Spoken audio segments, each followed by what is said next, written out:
Hello friends, welcome to my channel Toppers Sphere. My name is P K Dwivedi और आज मैं discuss करने जा रहा हूँ रिलेशंस, जो ATC exam point of view से काफ़ी इम्पोर्टेंट है और कई बार इसे क्वेश्चंस आ चुके हैं। और इस वीडियो लेक्चर के अंदर मैंने वो सारे प्रीवियस ईयर क्वेश्चन जो आए हैं उनको सॉल्व किया है, साथ में जो हमें लगते हैं कि आ सकते हैं, जहाँ पर अब एटीसी नेक्स्ट जो क्वेश्चन पूछे गए उसके बेसिस पे जो हम और भी पार्ट जहाँ पे एटीसी पहुंच सकता है, जो क्वेश्चन पूछ सकता है, जो मुझे लगा है मैंने उसको उस पोर्शन को इसमें डिस्कस किया है। ठीक है, और साथ में इस वीडियो लेक्चर में आपको नोट्स लिखने का जरूरत नहीं है, ये मैं आपको मिल जाएगा। एक हमारा मैंने एक टेलीग्राम चैनल क्रिएट किया है जिसका नाम है ATC_मैथ्स, ATC_मैथ्स। ठीक है, इस चैनल पे जाएंगे आपको इसका PDF मिल जाएगा, साथ में फर्दर प्रैक्टिस पेपर्स, जो भी एटीसी एग्जाम के बारे में अपडेट है वो सारा, कोई वीडियो लेक्चर जो मेरा आएगा उसका सारा अपडेट आपको इस चैनल पर मिलता रहेगा। ओके, तो स्टार्ट करते हैं रिलेशंस। ठीक है, रिलेशन में ना सबसे पहले अपने को देखना पड़ेगा कि कार्टेशियन प्रोडक्ट क्या होता है। सबको पता हुआ है वैसे। मान लीजिए हमारे पास दो सेट है A एंड B, तो यहाँ पर ध्यान रखना set should be non empty, then only cartesian product is defined. तो यहाँ पर दो हमने सेट ले लिया A B और A क्रॉस B डिफाइन किया। A क्रॉस B क्या होता है? एक ऑर्डर्ड पेयर होता है, मैंने दो एलिमेंट्स होते हैं, something comma something, X comma Y। X जो होता है वो फर्स्ट सेट से आता है और Y जो होता है वो सेकेंड सेट से आता है। ठीक है, अब इतने इसमें जितनी पॉसिबल पेयर्स हैं इस तरीके के ऑर्डर्ड पेयर, वो हमारे A क्रॉस B में आ सकते हैं। तो पहला एलिमेंट फर्स्ट सेट से आना चाहिए, तो पहला मैं फर्स्ट सेट से ले लिया 1, सेकेंड सेट से आना चाहिए, तो 1, 1, 1, 2 ओवर। इसके बाद सेकेंड एलिमेंट फिर से मैंने इसका फर्स्ट एलिमेंट यहाँ से 2 ले लिया, तो 2, 1, 2, 2, 3, 1, 3, 2, ये हो गया मेरा A क्रॉस B। ऐसे और भी एलिमेंट्स है, तो ऐसे हम लोग करते चले जाएंगे। ओके, अब A क्रॉस B एक सेट है, तो सेट में सेट का नंबर ऑफ सबसेट्स भी होता है। अगर सेट में n एलिमेंट्स है तो number of subset in that set is 2 to the power n। तो यहाँ पे हमारे इस सेट में कितने एलिमेंट्स है? अगर इसमें 3 एलिमेंट्स है, इसमें 2 एलिमेंट्स है, तो हमारे कितने एलिमेंट्स हो गए A क्रॉस B में? 6 एलिमेंट्स। उसी तरीके से मान लो हमारे इस सेट में सेट A में मान लो m एलिमेंट्स हैं और सेट B में let there are n elements, तो number of elements in A cross B कितना लिख लेंगे हम लोग? m into n। तो नंबर ऑफ सबसेट्स क्या होता है? Number 2 to the power number of elements in the set. तो A क्रॉस B में के नंबर ऑफ सबसेट्स हो जाएंगे 2 to the power 6 which is 64। Question जो पूछे जाते हैं मेनली आपको A क्रॉस A के ऊपर पूछे जाते हैं, मतलब एक सेट खुद के साथ कार्टेशियन प्रोडक्ट करते हैं, फिर क्वेश्चंस बनते हैं इससे ज्यादा। तो अगर A में 3 एलिमेंट्स हैं और A को खुद के साथ क्रॉस कर दिया, तो कितने एलिमेंट्स होंगे? 3, इसके 3 फिर से A लिखा हुआ है, 3 इंटू 3 9 एलिमेंट्स हो जाएंगे, क्योंकि मैंने यहाँ पे लिस्ट किया 1 के साथ 1, 1 के साथ 2, 1 के साथ 3, 2 के साथ 1, 2 के साथ 2, 2 के साथ 3, इस तरीके से मैंने 9 एलिमेंट्स यहाँ पे लिस्ट कर दिया है। तो नंबर ऑफ एलिमेंट्स इसमें हो जाएंगे 2 to the power 9, तो नंबर ऑफ सबसेट्स हो जाएंगे इस सेट का 5, 1, 2। ओके, इस पे एटीसी में क्वेश्चन भी आ चुके हैं, जस्ट मैं कुछ ही देर में अब डिस्कस करने वाला हूँ उसको। उससे पहले समझ लेते हैं कि ये रिलेशन क्या होता है। रिलेशन होता है जैसे A क्रॉस B पे कोई रिलेशन पूछे या A क्रॉस A के ऊपर कोई रिलेशन बोलता है, it is a subset of A cross A। इसका हर एक सबसेट एक रिलेशन होगा। ठीक है, तो रिलेशन कैसे पता चलेगा कौन सा रिलेशन है? वो मुझे डेफिनेशन देगा, अकॉर्डिंगली हम लोग वहां पे रिलेशन पता कर लेंगे। जैसे यहाँ पे एक डेफिनेशन दिया हुआ है कि एक रिलेशन है R1 जो कि इस तरीके के है, उसके एलिमेंट्स जो है X, Y, उसमें second element Y first element में 1 ऐड करने से आता है, where X belongs to A and Y belongs to A। मतलब ये जो रिलेशन है, दोनों एलिमेंट्स A से ही बिलोंग करे, मतलब A क्रॉस A सेट के ऊपर एक रिलेशन है। अब अगर मैं R1 को लिखना चाहूं, अब इसमें कौन कौन से एलिमेंट है A क्रॉस A में, जिसमें सेकेंड एलिमेंट फर्स्ट एलिमेंट में 1 ऐड करने से आता है? देखो कौन कौन से, 1, 1 तो नहीं है, फर्स्ट एलिमेंट में 1 ऐड करो, तो 1 में इसमें 1 ऐड करोगे तो कितना आएगा? 1, 2। हाँ ये आ जाएगा, फिर 1 के साथ और कोई नहीं आएगा, फिर 2 अगर यहाँ लिया तो इसमें 1 ऐड कर दो तो सेकेंड आना चाहिए, 2 3 हो जाएगा इसमें। उसी तरीके से 3, 2 के साथ 3, फिर 3 के साथ 4 होना चाहिए, लेकिन प्रॉब्लम है कि 4 तो हमारे सेट में है ही नहीं, ये में है ही नहीं, तो ये नहीं आएगा। ये मेरा हो गया रिलेशन R1, यहीं पे ओवर हो गया 1, 2, 2, 3।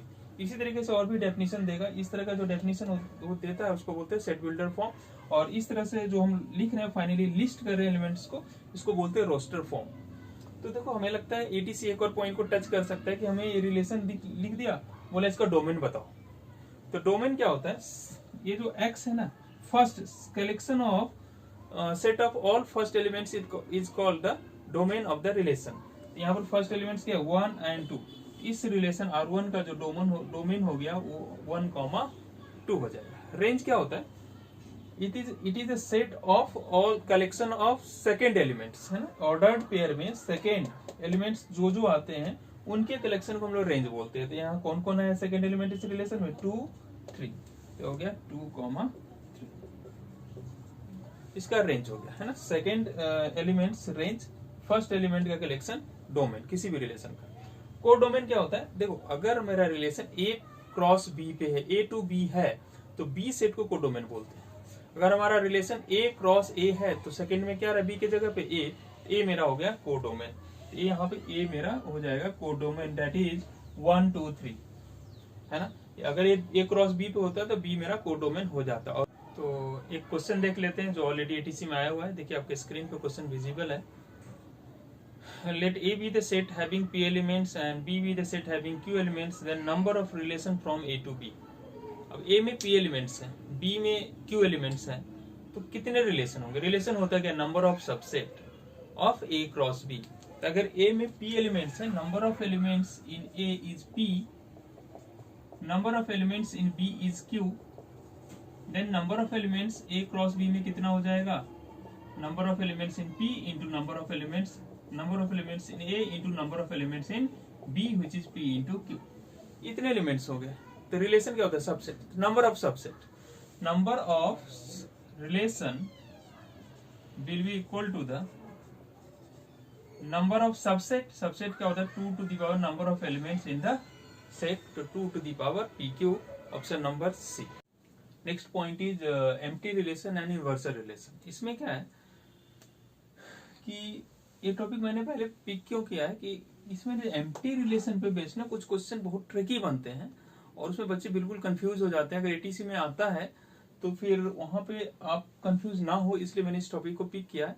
तो इनवर्सल रिलेशन होता है क्या, सपोज हमारे पास एक सेट है 1, 2, 3, तो A क्रॉस A लिख लिया हमने, टोटल 9 एलिमेंट्स हमने लिस्ट कर दिया इसमें, ठीक है। तो इस पूरे को अगर हम एक सेट में, every subset is a relation, तो इस सेट को अगर एज ए रिलेशन ले ले ये पूरे अक्रॉस ए को, तो उसको बोलते हैं इनवर्सल रिलेशन।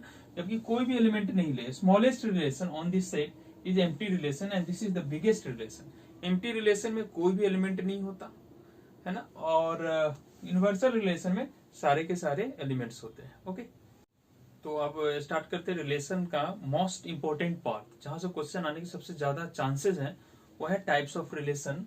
तो सबसे पहला टाइप है रिफ्लेक्सिव रिलेशन। 3 तरीके का रिलेशन होता है, रिफ्लेक्सिव, सिमेट्रिक, ट्रांजिटिव। एक्चुअली कई टाइप के रिलेशंस होते हैं, तो हमें 3 तरीके का पढ़ना है, रिफ्लेक्सिव, सिमेट्रिक, ट्रांजिटिव। और अगर कोई रिलेशन रिफ्लेक्सिव भी है, सिमेट्रिक भी है, ट्रांजिटिव है, तो वैसे रिलेशन को हम लोग बोलते हैं इक्विवेलेंस रिलेशन। मैं सबको बारी बारी से डिस्कस करता हूँ।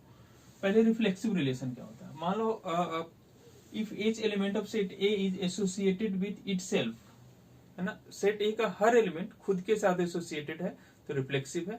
अगर हर एलिमेंट खुद के साथ एसोसिएटेड नहीं है, एक भी एलिमेंट मिसिंग है, तो रिफ्लेक्सिव नहीं होगा। सिंपली एक सेट ले लिया A1, 2, 3।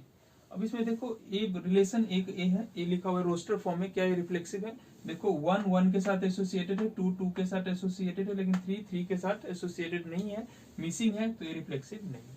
सेकेंड, 1, 1 के साथ एसोसिएटेड है, 2, 2 के साथ एसोसिएटेड है, 3, 3 के साथ एसोसिएटेड है, बाकी कोई एक्स्ट्रा एलिमेंट हो नहीं हो कोई फर्क नहीं पड़ता रिफ्लेक्सिव को, ये तीनों प्रेजेंट होने चाहिए, तो ये रिफ्लेक्सिव रिलेशन है। अगर रिलेशन R3 का बात करेंगे तो 1 1 है, 2 2 नहीं है, 3 3 है, बाकी एक्स्ट्रा क्या है क्या नहीं है उससे फर्क इसको नहीं पड़ता, लेकिन इतना जरूर है कि ये 2 2 नहीं है तो ये रिफ्लेक्सिव नहीं होगा। सारे के सारे खुद से एसोसिएटेड एलिमेंट्स प्रेजेंट होने चाहिए।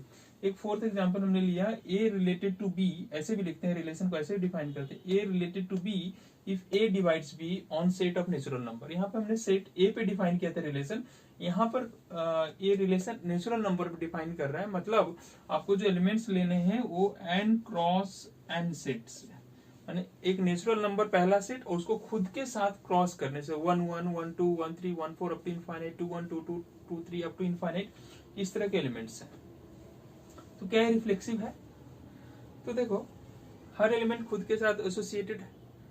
1 अगर नेचुरल नंबर का पहला एलिमेंट बात करें कि 1 1 इस रिलेशन से बिलोंग करता है कि नहीं, ए डिवाइड्स बी, 1 डिवाइड्स 1, हाँ एक नंबर खुद को डिवाइड करता है, 2 divides 2, yes, 3 divides 3, yes, 4 divides 4, हाँ हर एलिमेंट खुद को डिवाइड करेगा, तो हर एलिमेंट 1 1 2 2 3 3 सारा इससे बिलोंग करेगा, इसलिए ये रिलेशन रिफ्लेक्सिव है। लेकिन देखो ये जो सेट है ना ऑन नेचुरल नंबर n, ये बहुत मैटर करता है, ये डेफिनेशन के साथ साथ ये भी बहुत इंपॉर्टेंट है। मान लो मैंने इसको n से मिटा के w कर दिया, w मतलब set of whole numbers, whole number से 0 1 2 3, अब मैं बोला कि इस रिलेशन रिफ्लेक्सिव है। रिफ्लेक्सिव हर एलिमेंट खुद के साथ एसोसिएटेड है, 1 डिवाइड्स 1, 2 2 एसोसिएट करेगा, 2 2 को डिवाइड करता है, 3 3 एसोसिएट करेगा, लेकिन एक एलिमेंट है 0 होल नंबर पे, क्या 0 divides 0? In mathematics 0 by 0 is not defined, तो सिर्फ एक एलिमेंट के कारण कि 0,0 है ना, इसमें इस रिलेशन से बिलोंग नहीं करेगा, अगर एक भी बिलोंग नहीं करता वो रिलेशन रिफ्लेक्सिव नहीं है, तो सिर्फ यहाँ सेट करने चेंज करने से ये रिलेशन अब रिफ्लेक्सिव नहीं रहा। ओके ओके, तो चलिए एक और एग्जांपल ले लेते हैं इसका, A related to B if A is less than B on set of natural numbers, क्या ए रिफ्लेक्सिव है? तो कोई भी नेचुरल नंबर ले लो, जैसे 1 इज लेस देन 1, नहीं तो गलत है, एक नंबर खुद से छोटा नहीं होता, तो this relation is not reflexive. मान लो इसमें थोड़ा सा चेंज कर दिया, a related to b such that a is less than or equal to b on set of natural numbers, क्या बोले रिफ्लेक्सिव है? अब कोई भी एलिमेंट लो, 1 इज 1 1 इससे बिलोंग करेगा, क्या 1 लेस देन इक्वल टू 1? 1 से छोटा तो नहीं है, इसका मतलब होता है लेस देन और इक्वल टू, लेस देन और इक्वल टू, तो दोनों में से कोई भी सेटिस्फाई करेगा तो हो जाएगा। तो ये लेस देन तो नहीं है लेकिन इक्वल टू है, मतलब 1 1 बिलोंग करेगा, इसी तरीके से 2 2 भी बिलोंग करेगा, मतलब इस तरह के सारे एलिमेंट्स इस सेट से बिलोंग करने लगेंगे, तो ये आपका रिफ्लेक्सिव रिलेशन हो जाएगा। ठीक है, next type of relation is symmetric relation.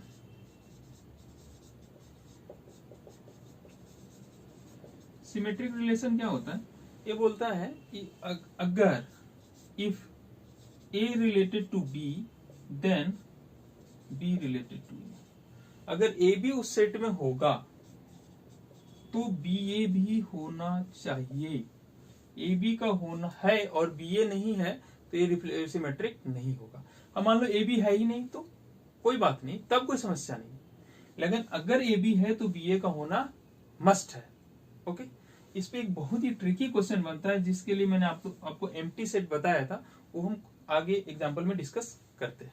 चलिए कुछ क्वेश्चन ले लेते हैं जो कि ऑलरेडी एटीसी में आया हुआ है, आपको स्क्रीन पे विजिबल है, क्वेश्चन देख लीजिए क्या है। Let L denotes the set of all straight lines in a plane, let a relation R be defined as L related to M, और L और M दो लाइन है जो एक दूसरे से रिलेटेड है ना, वो रिलेशन से बिलोंग करेंगे अगर वो दोनों एक दूसरे के परपेंडिकुलर हैं तो।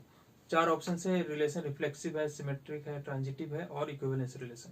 देखो सिमेट्रिक क्या होता है, अगर खुद हर लाइन खुद से एसोसिएटेड होना चाहिए, तो क्या हर लाइन खुद के परपेंडिकुलर होता है? नहीं, एक लाइन खुद के, अगर मैं ये लाइन ले लूं, बोलूं कि this line is perpendicular to this, नहीं ऐसा ही नहीं।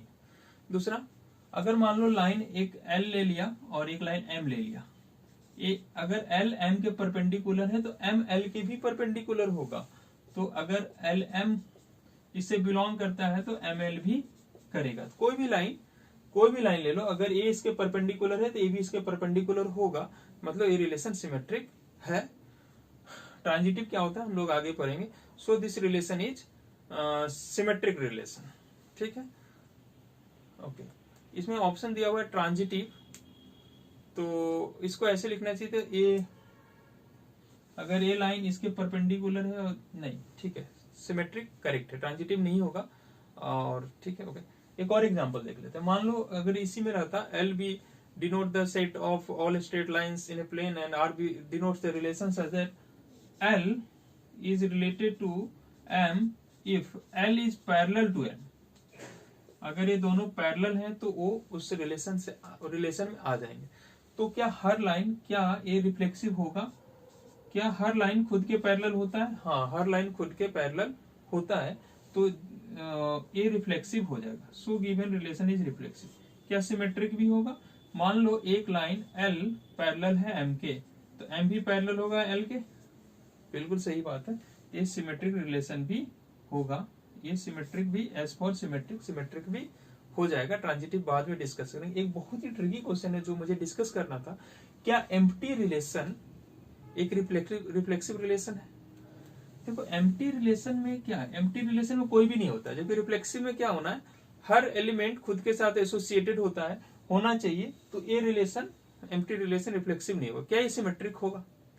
सिमेट्रिक में क्या है, अगर ए बी से एसोसिएटेड है तो बी ए से एसोसिएटेड होना चाहिए। इफ अगर ऐसा है तो ऐसा होना चाहिए, अगर ऐसा है ही नहीं तो कोई बात नहीं, नो प्रॉब्लम। तो एम्प्टी रिलेशन में is a symmetric relation. Empty relation एक सिमेट्रिक रिलेशन होता है। क्यों? क्योंकि उसमें ए बी से एसोसिएटेड होगा तो बी ए को एसोसिएटेड होना ही चाहिए। जब ए बी से एसोसिएटेड है ही नहीं तो बी को ए से एसोसिएटेड होने का क्या मतलब है ना? इसलिए एम्प्टी रिलेशन एक रिफ्लेक्सिव रिलेशन, एक सिमेट्रिक रिलेशन होगा, ठीक है। और भी एग्जांपल से ले लेते हैं। लाइक अगर मैं बोलूं A related to B if A is brother of B, A is brother of B, और यहां से ले लिया ऑल द ह्यूमन बीइंग, है ना, सारा इंसान के ऊपर ए, क्या ए सिमेट्रिक रिलेशन है? क्या ए अगर बी का ब्रदर है तो क्या बी भी ए का ब्रदर होगा? नहीं, कोई जरूरी नहीं है। अगर राम सरिता का ब्रदर है तो क्या सरिता राम की ब्रदर है? नहीं, ऐसा नहीं, जरूरी नहीं है। तो सिस्टर भी हो सकती है, फाइन। तो ये रिलेशन रिफ्लेक्सिव नहीं है। लेकिन यहाँ ब्रदर की जगह मान लो कजन रहता है ना, कजन रहता, तो अगर एक कजन रहता तो फिर ऐसा कोई प्रॉब्लम, एक कजन रहता तो यहाँ पर अगर ए बी का कजन है तो बी भी ए का कजन होगा, तो इसमें कोई प्रॉब्लम नहीं। तो ए रिलेशन सिमेट्रिक हो जाएगा। होप आप सिमेट्रिक रिलेशन को अच्छे तरीके से समझ चुके हैं। Okay okay, next type of relation है, दैट इज ट्रांजिटिव रिलेशन। ये क्या होता है, अगर ए रिलेटेड है बी से एंड बी रिलेटेड है सी से, तो ए रिलेटेड होना चाहिए सी से, है ना। अगर ये दोनों प्रेजेंट है तो ए भी प्रेजेंट होना चाहिए।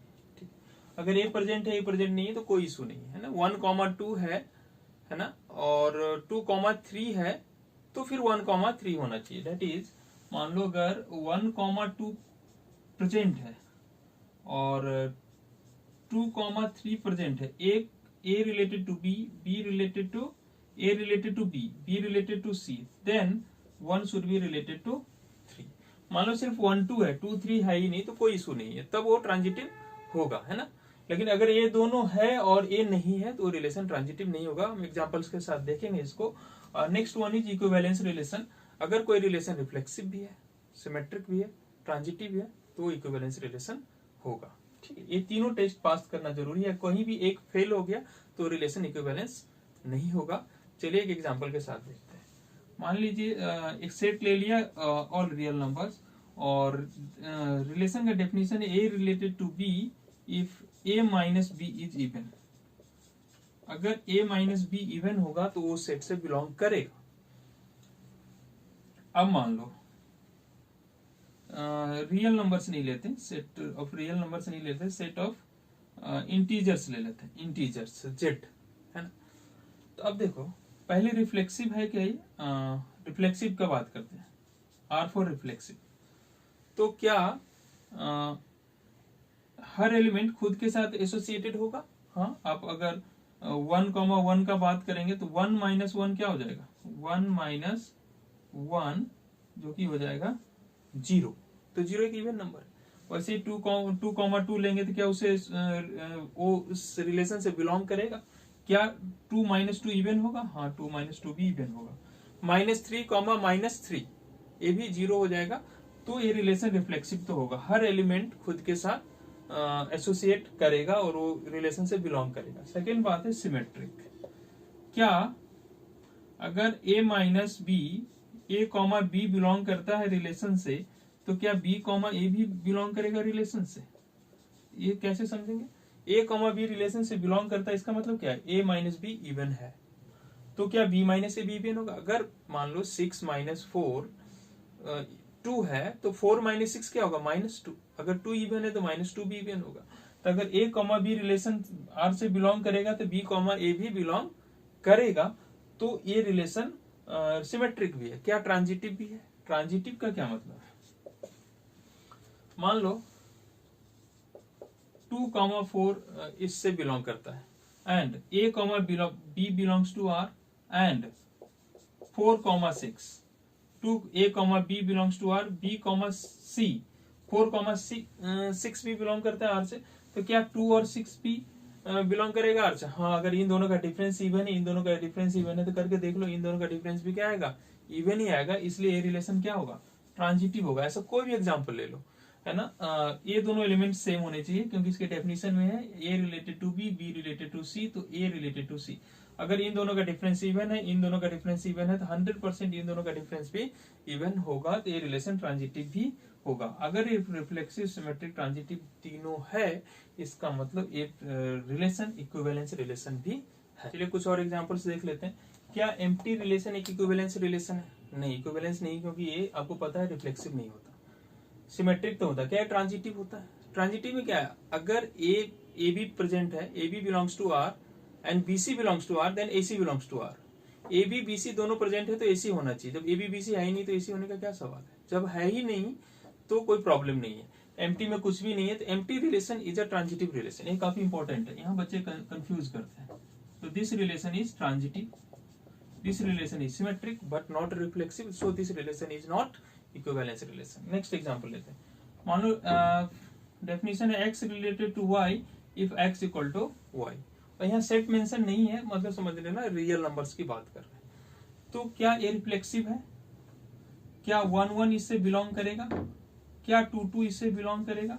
हाँ, हर एलिमेंट खुद के इक्वल है तो वो रिफ्लेक्सिव तो होगा। क्या सिमेट्रिक है?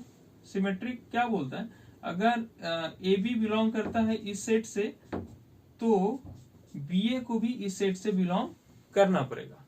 तो हाँ, अगर ए और बी इक्वल है तो बी और ए भी इक्वल होंगे। ऐसा नहीं कि 1,3 सेट से बिलोंग कर जाएगा, नहीं, ए बिलोंग ही नहीं करेगा, कि ए बिलोंग करने के लिए दोनों इक्वल होना चाहिए। अगर 1 और 1, अगर ए और बी इक्वल है तो बी और ए भी इक्वल होंगे, तो सिमेट्रिक भी है। लास्ट बात करते हैं ट्रांजिटिव का। मान लो ए और बी इक्वल है और बी एंड सी भी इक्वल है, तो ए एंड सी भी इक्वल होगा 100%। ये रिफ्लेक्सिव भी है, सिमेट्रिक भी है, ट्रांजिटिव है। So this relation is equivalence relation. अब लास्ट बात करते हैं, x related to y if x divides y। क्या ये रिफ्लेक्सिव रिलेशन है? हर एलिमेंट खुद को डिवाइड करता है, 2 2 ये, और ये मान लेते हैं सेट ऑफ नेचुरल नंबर्स के लिए। रियल नंबर्स की बात करोगे तो फेल कर जाएगा, क्योंकि 0 डिवाइड्स 0 बिलोंग नहीं करेगा। लेकिन कोई हर एलिमेंट 3 डिवाइड्स 3, तो हर एलिमेंट खुद के साथ एसोसिएटेड होगा, तो ये रिलेशन रिफ्लेक्सिव है। क्या सिमेट्रिक भी है? क्या अगर 2 डिवाइड्स 4, 2 4 इसे बिलोंग करेगा? हाँ, 2 डिवाइड्स 4, तो इसका क्या मतलब, ए बी बिलोंग कर रहा है तो बी ए भी करेगा क्या? नहीं, 4 2 को डिवाइड नहीं करता। सो this relation is not symmetric. अगर ये सिमेट्रिक नहीं है तो इक्विवेलेंस भी नहीं होगा। क्या ट्रांजिटिव होगा? मान लो ए बी को डिवाइड करता है, 2 4 को डिवाइड करता है और 4 16 को डिवाइड करता है। ए बी को डिवाइड करता है, बी सी को डिवाइड करता है, तो 100% 2 16 को डिवाइड करेगा। तो ये रिलेशन ट्रांजिटिव है लेकिन सिमेट्रिक नहीं है, इसलिए इक्विवेलेंस नहीं होगा। ओके।